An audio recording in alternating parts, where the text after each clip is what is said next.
ما ته د اسلام دین محترم د زه په شخصیتونو ایمان نه لرم. زه دغه سړی په کلکو ټکو غندم. دا اوس هم د نفرت خبرې کوي، د مذاهبو د ادیانو ترمنځ مشکلات خلکو ته جوړوي.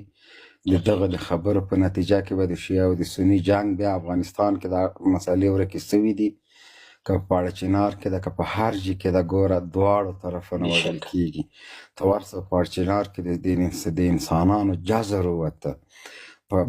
په عراق او په سوریې کې د سنیانو د شیعګانو ترمنځ په جګړې کې د انسانانو د مسلمانانو جزر ووته. دا سړی کنر ده. بس دغه خبره دی وکړي چې فلسطین کې ظلم روان ده او سعودي ولې خاموش ده په دې ظلم باندې. دومره دی. خو د فلسطین خبره خو داسې ده چې هغه به په یو چلو په فریب کې تېره کړي په دې ولس کې. خو دا د کعبې د ریاض د کنسرټ په اړه لږ وغږېږي. واک صاحب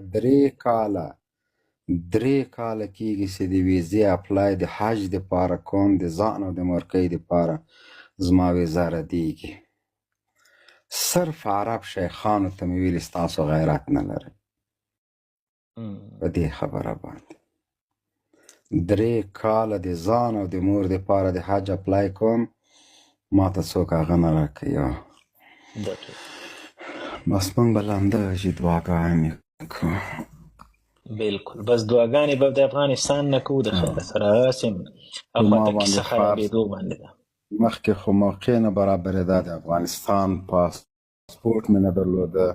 په 2008 کې په ما باندې حج فرض ده، د ما په مورکۍ باندې فرض ده. زه ما یې واس درلوده، اوس هم لرم. له 2008 نه خو ما د افغانستان پاسپورټ نه درلوده، نه شوم تللی. اوس یې موقع ده 3 کاله کېږي زه نه شم کولی چې حج ته لاړ شم. بالکل.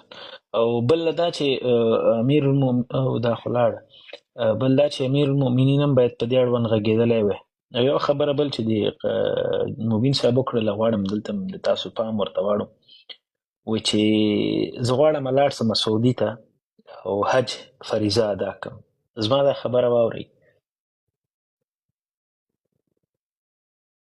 که په ټول افغانانو باندې ویزې بندې کړې